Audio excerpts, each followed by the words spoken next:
Perhaps someone would provide us with a definition of what a human rights violation or an atrocity or a genocide is.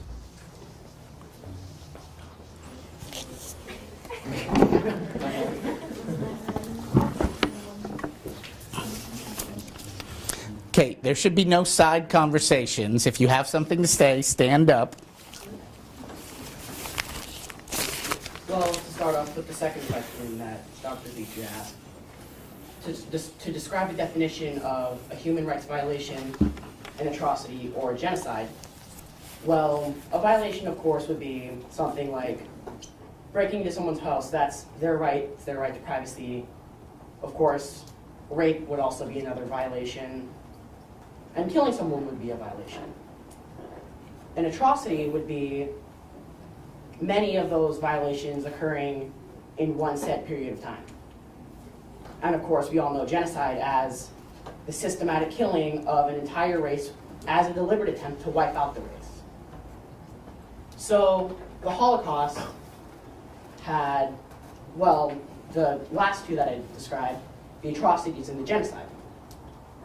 Because the Holocaust started out as, of course, the violations, pulling Jews out of their homes, taking lots of their valuables, destroying their businesses, and things to that nature. As we moved more towards the genocide portion, they were moved into ghettos, where they would be stationed for however long of a prolonged period of time, and then, of course, moved on to Birkenau, Auschwitz, or other concentration camps like that. And then, of course, we come to the genocide portion, where the Jews were shot, gassed, burned, and, of course, other things to that nature. Essentially, they were just all being killed. They were worked to death as well. And so, you could, again, say that the Holocaust is a human rights atrocity and a genocide, considering that the Holocaust was not just... Time. You have 1 minute for the floor. Thank you, Donald. Would anybody care to elaborate or widen Donald's definition or provide other examples?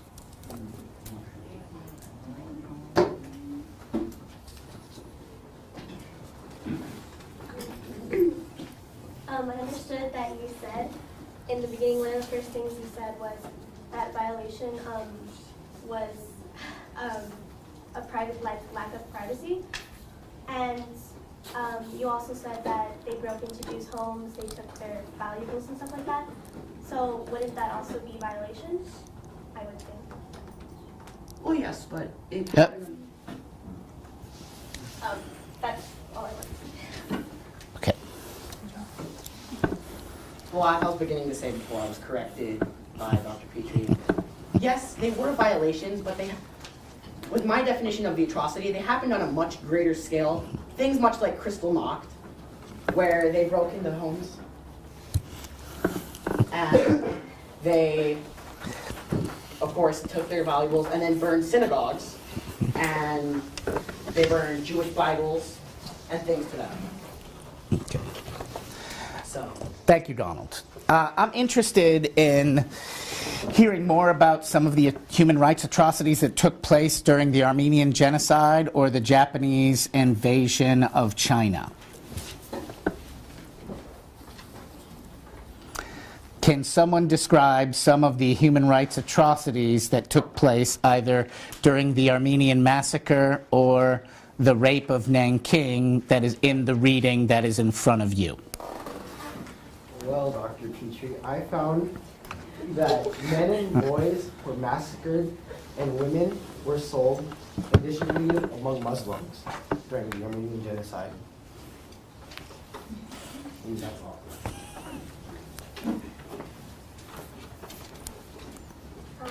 And to add to that, it says on the first page that the first attempt in the 20th century to destroy an entire people occurred when the government of Turkey ordered executions and mass deportations of about 1 million Armenians during World War I. Crystal, Are there any differences that occurred between the Armenian massacre and the rape of Nanking? What are some of the differences in those two events?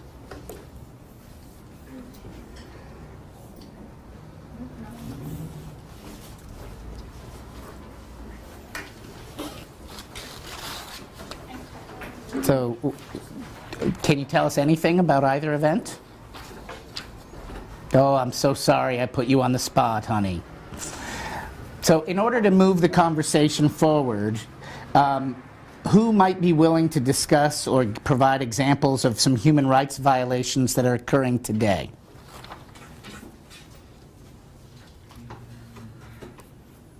Have we seen anything on the TV news that might be violating a particular group's rights or an individual's rights?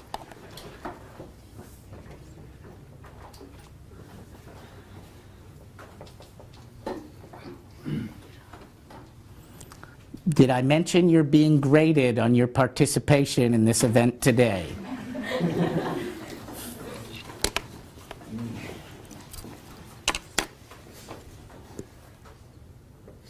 want to repeat the question, Dr. Conti? Yes. Do you have any other examples of human rights violations that are occurring today?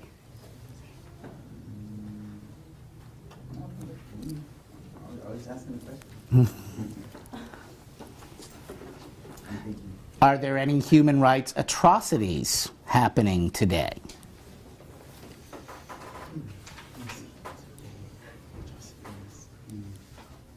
I don't know any that are. I know I don't know what you would consider it, but I know like killings of like a lot of blacks with police officers and things like that. So can you give us a definition of a human rights violation and put it into context, into Black Lives Matter, or?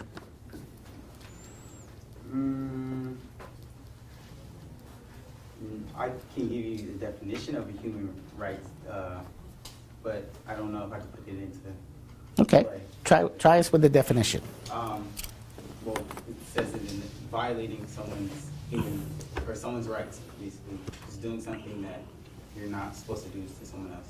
Like me breaking into someone else's house, it would be a violation to their rights. Okay. And how do you make a distinction between the human rights violations versus atrocities? Can you repeat that? How do you make a distinction between the violations and becoming an atrocity? Well, isn't a human rights just one? It's not many violation, and isn't an atrocity multiple things? That was Donald's definition. He talked about scale. What I'm interested in is at what scale, like for instance, you started to talk about Black Lives Matter. We talked about yesterday the incident in Chicago where the young man was shot walking away from the police officers. So my question is, those are definite human rights violations. At what scale do those need to occur upon for them to become atrocities? And then at what scale would you need for this to become a genocide? I don't think it'll ever be considered a genocide because whenever a black is killed by a police officer, it seems that the officer always gets away somehow by either self-defense, like what happened in Chicago, the man being shot 16 times. I don't see why you have to shoot someone 16 times. I can see once or twice, but 16 times seems a little outrageous. Okay. Does anybody want to add to Dejan's example with other human rights violations or atrocities that are occurring? Can anybody tie this back into the Armenian genocide, the rape of Nanking, or the Holocaust?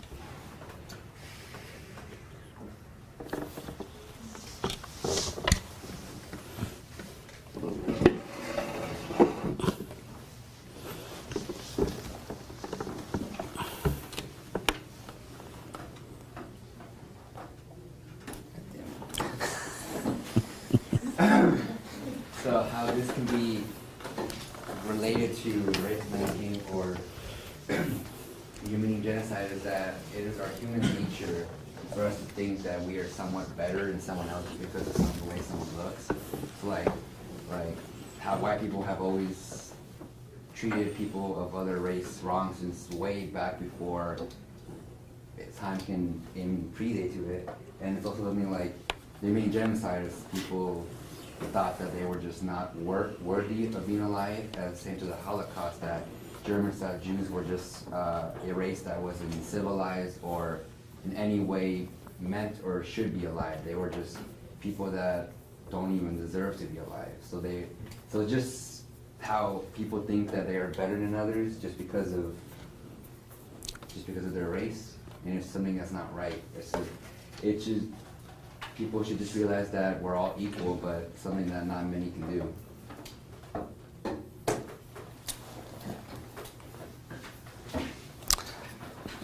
So one of the differences that I've noticed in studying these events is that there was more of an organized emphasis on the raping of Chinese women during the Japanese invasion of China than there was during the Nazis' pursuit of genocide. Why do you think that the Japanese chose to use rape as a wartime strategy, whereas the Nazis did not?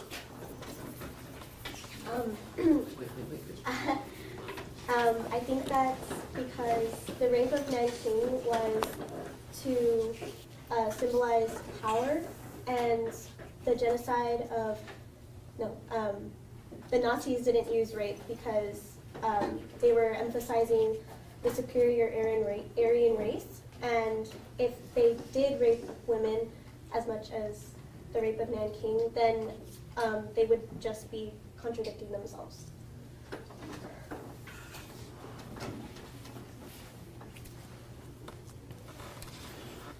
Does anybody have a different opinion than Celeste?